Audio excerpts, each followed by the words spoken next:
सब वीडियो हमारा जाना चाहिए। वैसे ही जब यहाँ से पड़ जाएगा ना। चलिए सब शुरू करते हैं। हाँ, ये आएगा ना सर? आवाज आ रही है मेरी? Hello sir. Hello. Hello. Hello भाई। हेलो, आवाज आ रही है? हेलो। एसपी सिंह साहब, आवाज आ रही है?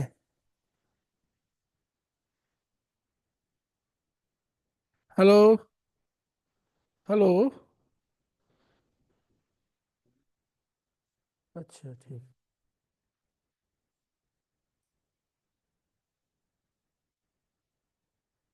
हेलो। हम किए कि वो किए हैं? हेलो। आज का जो टॉपिक है हमारा है प्रमुख शब्दावली, जिसमें सबसे पहले है परास। परास का मतलब होता है स्केल। स्केल वह युक्ति है जिसके माध्यम से हमें मापित मान का पता चलता है। स्केल पे अंकित जो अंक हैं उनके माध्यम से हम किसी भी मापित मान का पता लगा सकते हैं। यहाँ पर एक स्केल बना हुआ है, 0 से लेकर 4 तक इक्वली डिवाइडेड है। ये एक पॉइंटर है। इस पॉइंटर पे जब करंट का फ्लो होगा तो इसमें विक्षेपण होगा और ये अपने मापित मान के बराबर किसी स्थान पे जाकर रुक जाएगी। तो पैमाने से हम इस युक्ति के माध्यम से हम किसी भी राशि का मापन कर सकते हैं और ये राशि उस मापित जो आपका पॉइंटर है उसमें बहने वाली मात्रा है। तो हम इसको कहेंगे सूचक उपयंत्रों में अंकित युक्ति। सूचक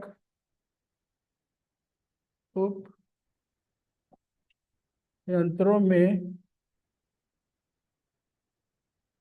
अंकित युक्ति। सूचक उपयंत्रों में अंकित युक्ति जिस पर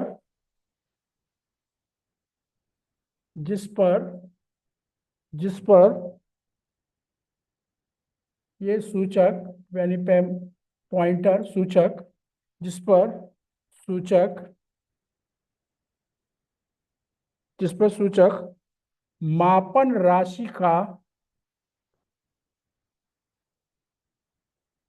मापन राशि का परिमाण परिणाम अर्थात अर्थात अर्थात मात्रा को मात्रा को मात्रा को सूचित करता है। सूचित करता है। पिछली क्लास में हम उसमें उनके कौन सी राशियां हैं, विद्युत राशियां, और उस विद्युत राशियों के आधार पे कौन से विद्युत उपयंत्रों का हम प्रयोग करते हैं। आज इस सब्जेक्ट में हम थोड़ा और आगे अंदर जा रहे हैं। इसके अंदर इन उपयंत्रों में कौन सी प्रमुख शब्दावली प्रयोग करते हैं। सबसे पहले हमारा परास यानी स्केल आता है। स्केल क्या होता है? एक पैमाना होता है जिसपे डिविजन्स बने होते हैं। अंकों का इक्वली डिस्ट्रीब्यूशन होता है और एक पॉइंटर के माध्यम से जब इस पॉइंटर में कोई भी करंट का फ्लो होता है उस मापी राशि के द्वारा जो भी धारा इसमें बह रही है वो समानुपाती होगी जिस मान को हमको निकालना है, मापित मान को निकालना है, और उसके माध्यम से उसकी वैल्यूज को कैलकुलेट कर लेते हैं। हमको मान लीजिए ये एक एम्पियर है और हमके जो वैल्यूज हमको मिली यहाँ पे आके रुकी, तो ये हमारा जो मापित मान होगा 3 एम्पियर, यानी कि 3 एम्पियर कहलाएगा। दूसरा, ये भी बहुत इंपॉर्टेंट है, जिसको हम बोलते हैं पैमाना विस्तार। पैमाना विस्तार, पैमाना विस्तार यानी कि स्केल पैन।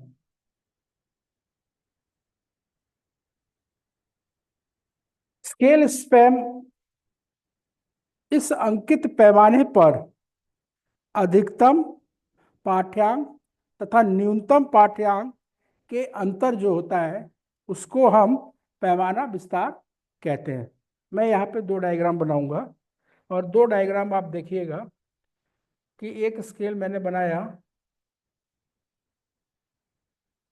0 से 5 एम्पियर के बीच में,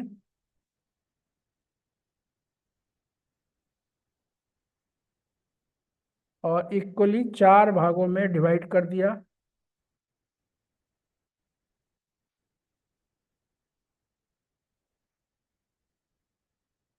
ठीक, ये आपका डायग्राम 1 है। एक डायग्राम दूसरा बना रहे हैं जो 0 से 10 वोल्ट तक है।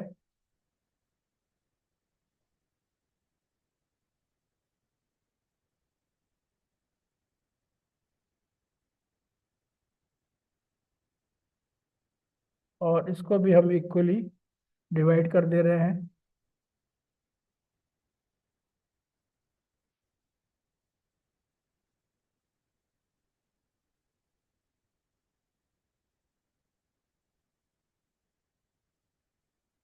ठीक, ये निडल है और इसको हमने यहाँ रखा। ध्यान दीजिएगा,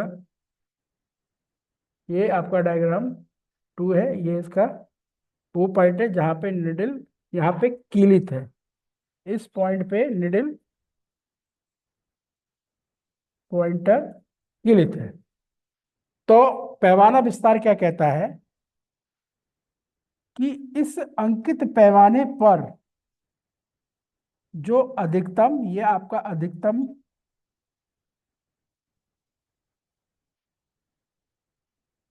मान है, ये आपका न्यूनतम मान है। ठीक है, पैमाने पे अंकित अधिकतम और न्यूनतम मान का जो अंतर होता है वह पैमाना विस्तार कहलाता है। इसका मतलब पैमाना विस्तार क्या होगा? पैमाना विस्तार को हम लिख सकते हैं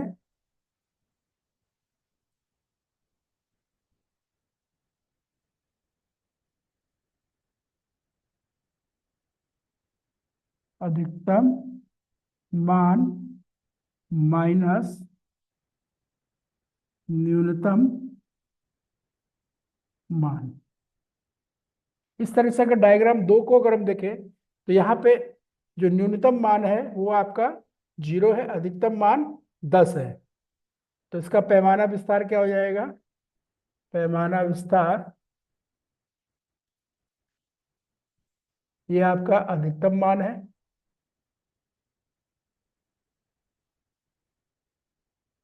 और ये आपका न्यूनतम मान है। तो क्या होगा पैमाना विस्तार? इसका 10 - 0 यानी कि 10 वोल्ट। इसका क्या होगा?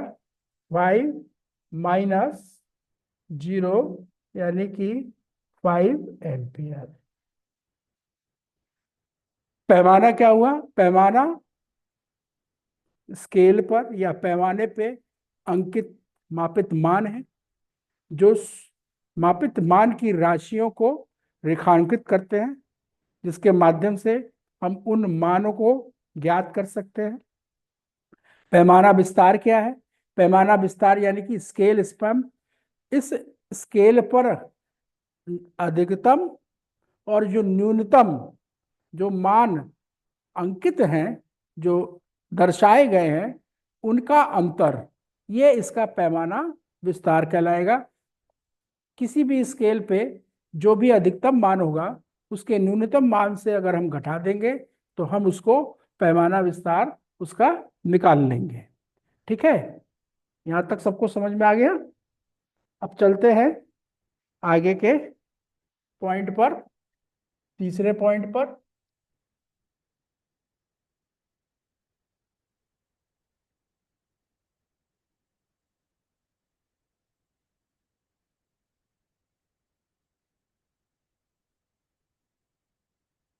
तीसरा पॉइंट है आदर्श मान।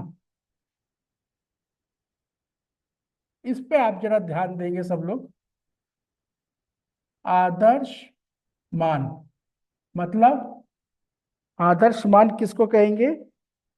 जो आइडियल हो, आइडियल वैल्यू, मतलब 100% परफेक्ट। आदर्श मान यानी कि आइडियल वैल्यू जो 100% परफेक्ट हो। अब जैसे किसी राशि का वह मान,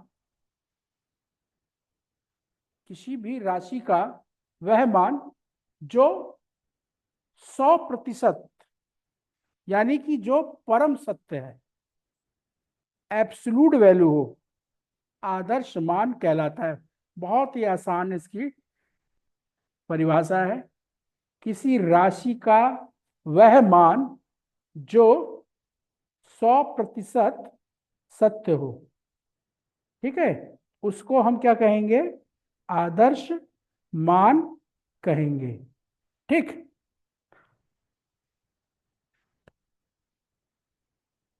किसी राशि का, किसी राशि का वह मान जो परम सत्य है, किसी राशि का वह मान जो परम सत्य है, मतलब एब्सोल्यूट वैल्यू है, ठीक है, उसे हम, उसे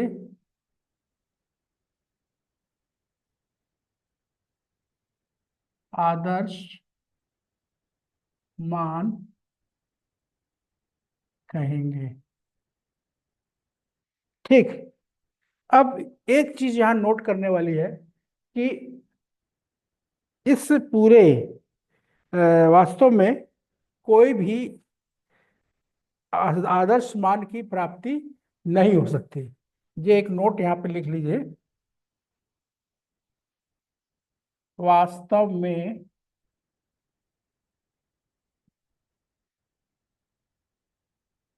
आदर्श मान की प्राप्ति नहीं हो सकती। तब फिर हम कैसे कहेंगे ये आदर्श मान ही है?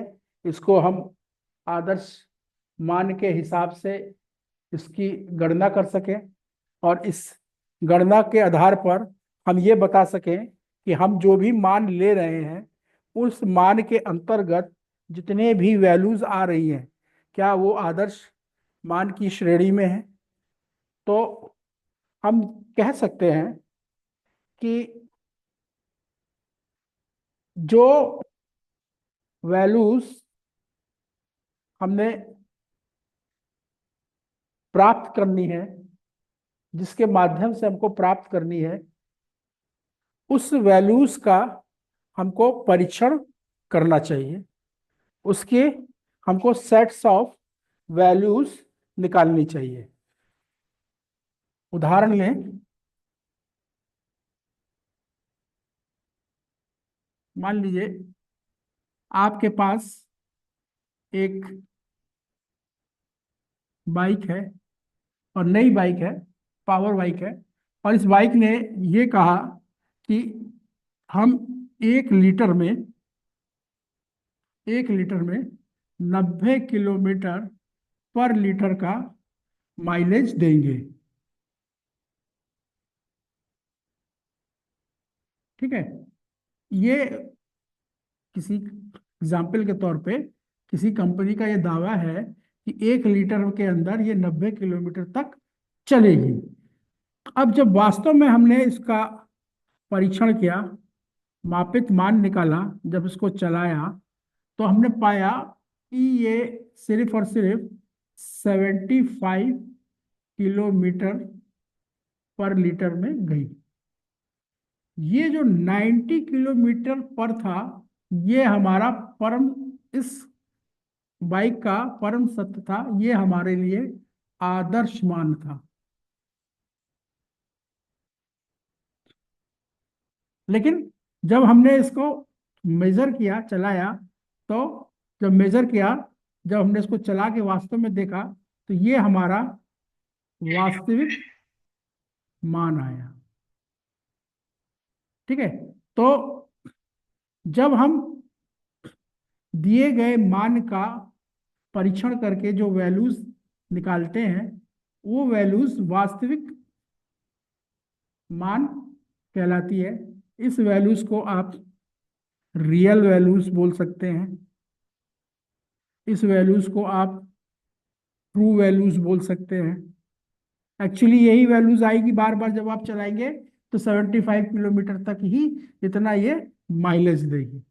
तो इसका मतलब क्या हुआ कि आदर्श मान वह है, आदर्श मान उसको कहेंगे जब वास्तविक मान आदर्श मान के बहुत बहुत निकट हो।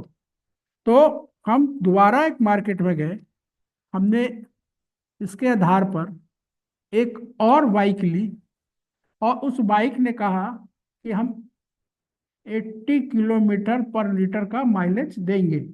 और जब आपने इसको चलाया, तो आपने पाया कि ये आपको 75 किलोमीटर पर का एवरेज दे रही है। तो यहाँ पे आप देखेंगे कि इसके बीच में जो समीपता है, जो अंतर है, वो 15 का है।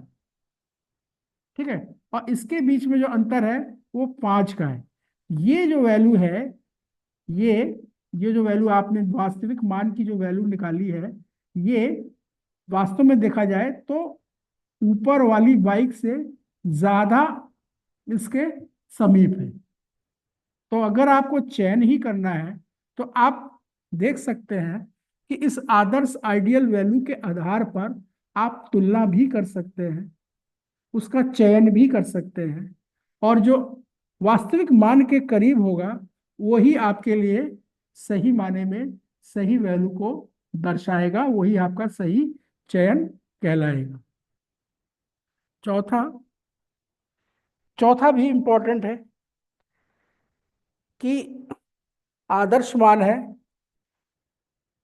तो वास्तविक मान भी जानना चाहिए, यानी रियल वैल्यू और ट्रू वैल्यू। रियल वैल्यू और ट्रू वैल्यू।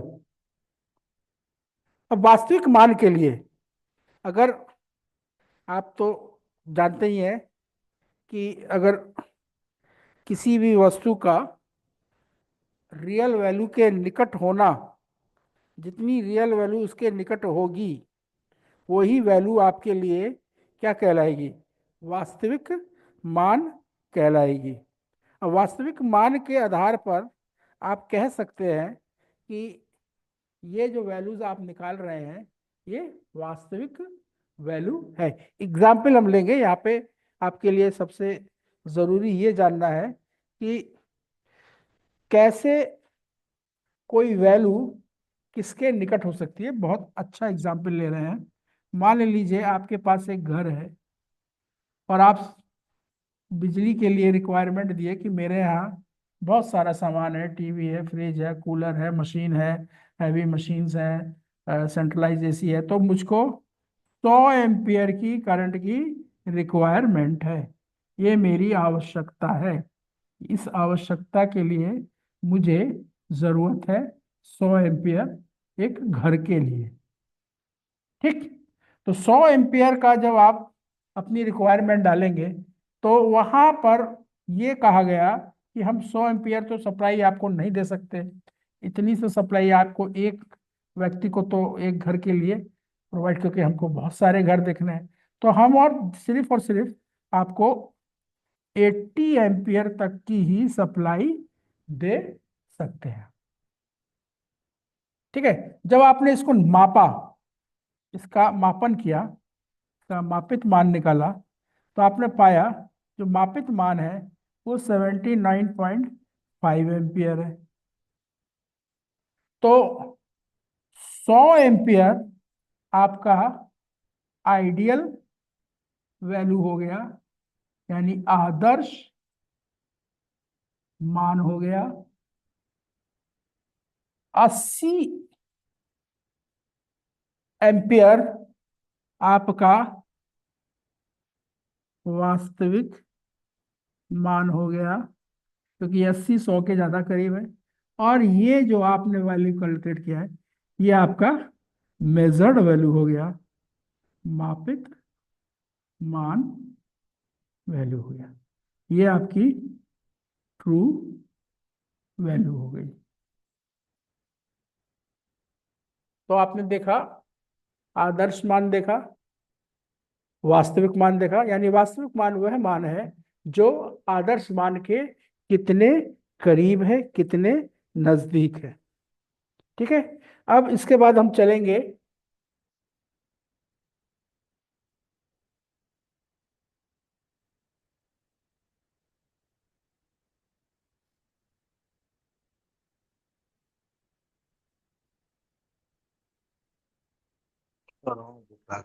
और हेलो, हाँ, हेलो,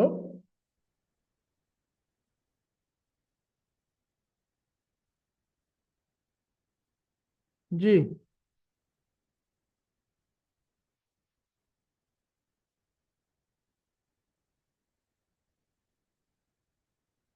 मापित मान मीन्स मेजर्ड वैल्यू। अब देखिए, अगर साधारण तौर पे अगर हम कहें, साधारण तौर पे, तो मापित मान वह मान है जो किसी माप यंत्र का मापन का मान देता है, जो एक एक सरल भाषा में कही जा सकती है। यानी कि मापित किसी राशि का वह मापन, किसी राशि का वह मान जो किसी माप यंत्र द्वारा प्राप्त होता है।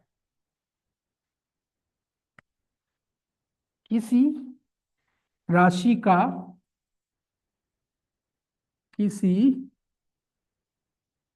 राशि का वह मान जो माप यंत्रों द्वारा प्राप्त होता है, मापित मान कहलाता है। ठीक है। किसी राशि का वह मान जो माप यंत्रों के द्वारा प्राप्त होता है उसको मापित मान कहते हैं। अब प्रश्न ये है कि मापित मान हमेशा वास्तविक मान के बहुत ज्यादा निकट या समीप होता है। तो जो मापित मान जो है वह वास्तविक मान के काफी समीप होता है। इसके आधार पर हम उसको पहचान सकते हैं। अब मैं आपको पिछला एग्जाम्पल याद दिलाऊं तो मैंने कहा था कि हमारे पास एक घर है और हमारे पास तमाम तरीके के उपयंत्र हैं सेंट्रलाइज एसी भी चाहिए हम, उसके लिए भी, एसी के लिए भी, और बहुत सारा अप्लाइंसेस है। तो हमको ये जो रिक्वायरमेंट थी वो 100 एम्पियर की थी, पर हमको जो सप्लाई मिली वो 80 एम्पियर की मिली। ठीक है। हमने जब इसको मापा तो 19.5 एम्पियर। तो मापित मान, आदर्श मान और वास्तविक मान, ये हो गया हमारा आदर्श मान। अगर आपको एग्जाम्पल पिछला याद है, ये हो गया आपका वास्तविक मान, और ये हो गया आपका जो आपने एमीटर से इसको नापा, मापित मान। तो ये मान कितना नजदीक है इस वास्तविक मान के, ये दर्शाता है मापित मान। जितना निकट होगा तो वही वैल्यू उतनी मापित मान मानी जाएगी। मापित मान के बाद आइए देखते हैं पांचवी शब्दावली।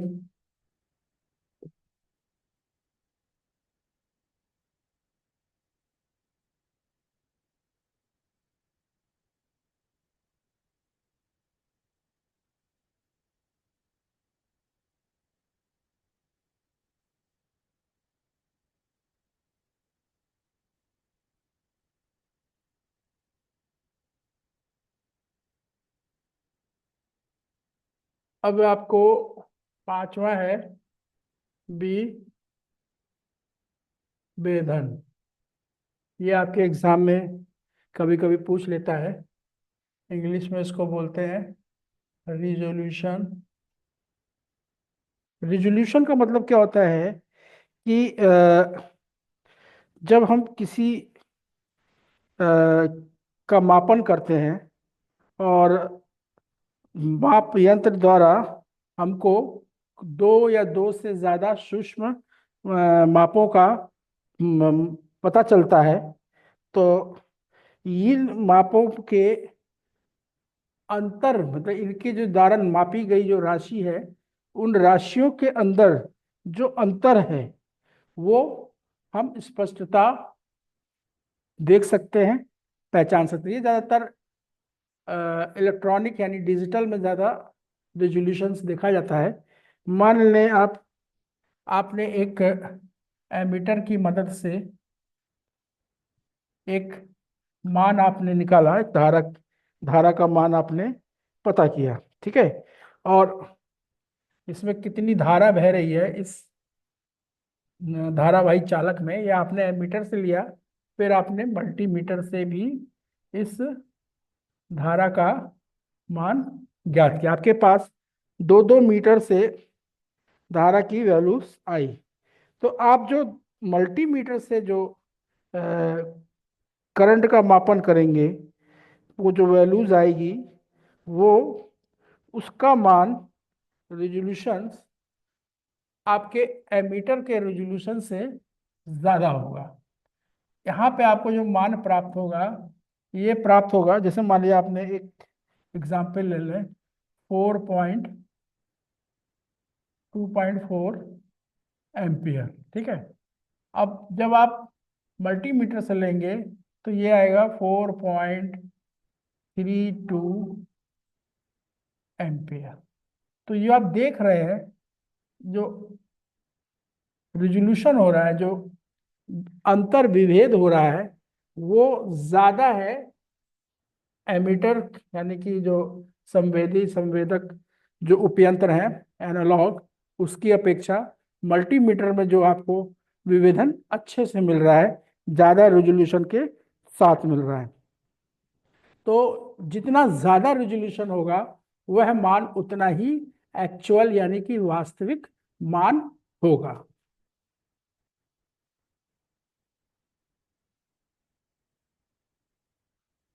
अब आते हैं नेक्स्ट शब्दावली पर, अंशांकन, कैलिब्रेशन।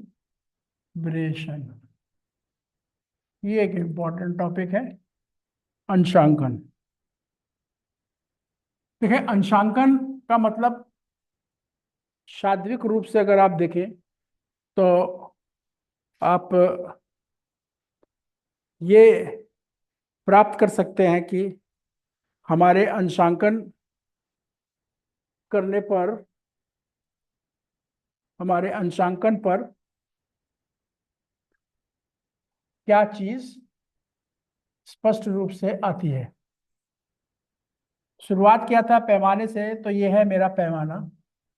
इस पैमाने पे अंकित जो माप है, जो मापन है, वो आप छोटी छोटी लाइनों पे आप देख रहे हैं। ठीक है, ये 0 है, ये 1 है, ये 2 है, ये 3 है, ये 4 है, ये 5 है। एक स्केल है, एक पैमाना है। इस पैमाने में जो पैमाना विस्तार है 0, 1, 2, 3, 4, 5, यानी कि मैक्सिमम 5 है अधिकतम, और न्यूनतम 0 है। ठीक है, तो अब जब हम इसका इक्वल नंबर ऑफ डिवीजन कर देंगे, इक्वल नंबर ऑफ डिवीजन कर देंगे, तो ये अंशांकन कहलाएगा। इक्वल नंबर ऑफ डिवीजन, ये अंशांकन, ये कैलिब्रेशन कहलाएगा। जितना ज्यादा अंशांकन होगा उतनी ही ज्यादा आप रियल और एक्चुअल वैल्यूज को प्राप्त कर पाएंगे। फॉर एग्जाम्पल, यहाँ एक निडल है और आपने मापा ये वाली वैल्यूज। ठीक है, और आपसे आपके फ्रेंड ने पूछ लिया, दोस्त ने, कि उस समय निडल कहाँ थी, तो वो कहेगा 2 पे। जब आप जानते हैं ये होगा 0.2, ये 0.2, ये 0.2, ये 0.2, और ये 1। अगर आपकी निडल मान लें यहाँ पे थी, और वो कहता है कि 1 के बाद जो अगला खाना है वहां पे डिवीजन पर है, तब आप अपने आधार पर इसके एक्चुअल मान को प्राप्त कर सकते हैं। कितना होगा? 3 और 1 खाना 0.2, यानी कि जो वैल्यू होगी 3.2। अगर ये एम्पियर नाप रहा है तो 3.2 एम्पियर। अंशांकन के माध्यम से हम एक्चुअल वैल्यूज के मान का पता बता देते हैं। और अंशांकन जो हम करते हैं, तो उस डिवाइस को हम इक्वल नंबर ऑफ भागों में विभक्त करके, ये 0 से 1 तक अगर ये 5 भागों में बटा है, तो आगे के भी 0 से 5 भागों में बटा होना चाहिए। ऐसा ये जरूरी नहीं है, यहाँ आप 5 भाग में बांट सकते हैं, यहाँ 5 में, और यहाँ पे आप, ये आप पर है कि आप किस तरीके का स्केल बना रहे हैं, लीनियर स्केल बना रहे हैं कि नॉन लीनियर स्केल बना रहे हैं। ठीक है, तो ये आप पे डिपेंड करेगा।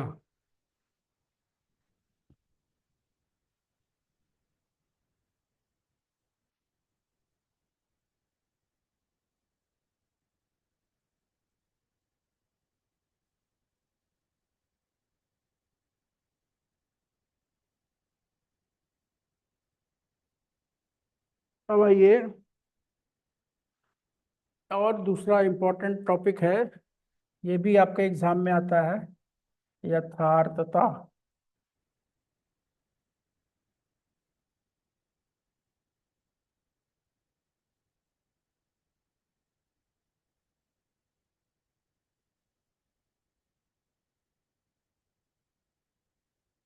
एक्यूरेसी, क्या क्या लिखे हैं सर? एक्यूरेसी, अच्छा, यथार्थता। एक्यूरेसी। हाँ ठीक हाँ है, जी सर। ये भी एक इम्पोर्टेंट टॉपिक है, ये पूछता है। और एक्यूरेसी एक अगर वास्तव में हम कहें तो आप इसको इस तरीके से देखिए कि वह मापित मान जो वास्तविक मान के कितने नजदीक है, कितने समीप है, कितने निकट है। ठीक है, वह मान, मापित मान जो वास्तविक मान के कितने नजदीक है, समीप है, उसी को आप एक्यूरेसी कहेंगे, यथार्थता कहेंगे। तो अगर हम एक कोई एग्जाम्पल ले लें, सपोज करें इसमें करंट आई बह रही है और इसके हम अ, कई सारी वैल्यूज को कैलकुलेट करें, जैसे मैंने लिया 16.6423 एम्पियर। ठीक है, एक और मापित मान लिया मैंने, फिर से नापा, यह आया 16.6433 एम्पियर। एक और आया, वैल्यू लिया 6.5433।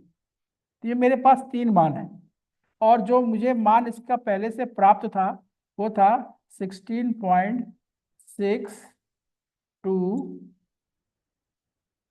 मान लीजिए इसको आप 3 कर लीजिए और इसको आप 3 1 कर लीजिए। ठीक है, तो अब जब आप देखेंगे मापित मान के नजदीक ये भी है, ये भी है, ये भी है, ये भी है, 6 भी है, ये भी 6 है, ये भी है, लेकिन ये नहीं है। तो ये मान आपका यथार्थता की सूची से, एक्यूरेसी की सूची से हट गया। अब बचा ये 4 है, यहाँ पे 4 है, यहाँ 4 है, यहाँ 3 है, यहाँ 2 है, इसलिए ये यथार्थता का मान जो आपने सेकंड रीडिंग लिया है ये एक्यूरेसी की श्रेणी में आएगा। इसको आप कहेंगे कि ये यथार्थता की डेफिनेशंस को फुलफिल करता है। ये मान वास्तव में वास्तविक मान के अत्यधिक निकट है, इसलिए हम इसको यथार्थ बोलेंगे। इसी के बराबर, इसी के यथार्थता के बराबर, क्योंकि क्वेश्चन पेपर में उनका काम है घुमाना, वहां पे लिख देते हैं एक और शब्दावली, परिशुद्धता, प्रिसीजन।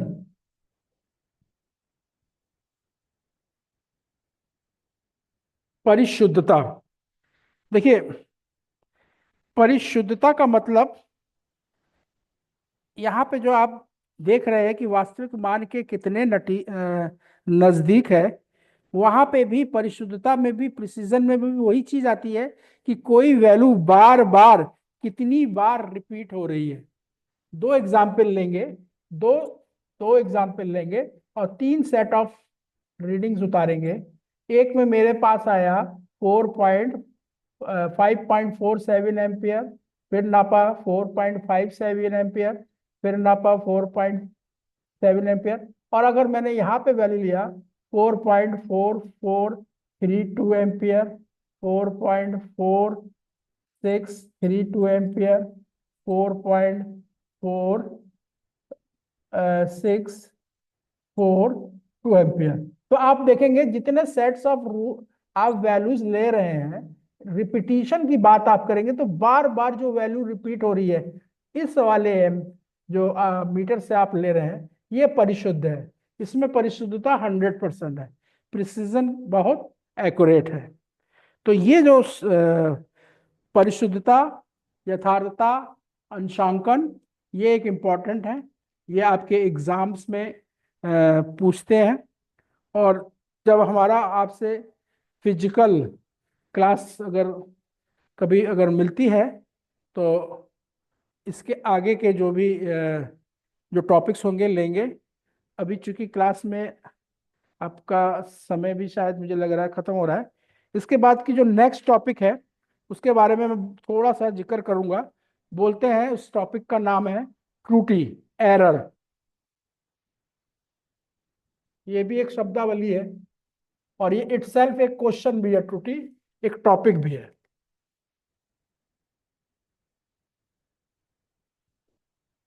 ठीक है, त्रुटि को अगर सरल भाषा में कहा जाए, मापित मान और वास्तविक मान के अंतर को, वास्तविक मान के अंतर को त्रुटि कहते हैं। जो भी वास्तविक मान आप निकाल रहे हैं, जो भी वास्तविक मान है और ये आपका ये मान है, ये जब भी कोई वैल्यू देगा तो ये देगा प्लस माइनस त्रुटि।